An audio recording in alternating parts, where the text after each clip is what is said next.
Okay, so y'all remember I had said that the IRS, the Treasury Department, sent me a letter about healthcare. Well, look at my address, y'all.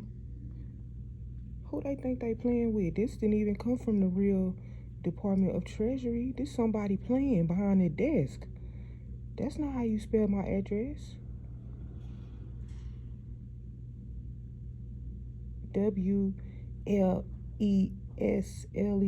That's not how you spell it. It shouldn't even came to me. And when I get home, I'm gonna show you on the other letter that they just sent me, talking about they credited my account for something. It's spelled the correct way. So somebody behind that desk playing, and they need to stop it.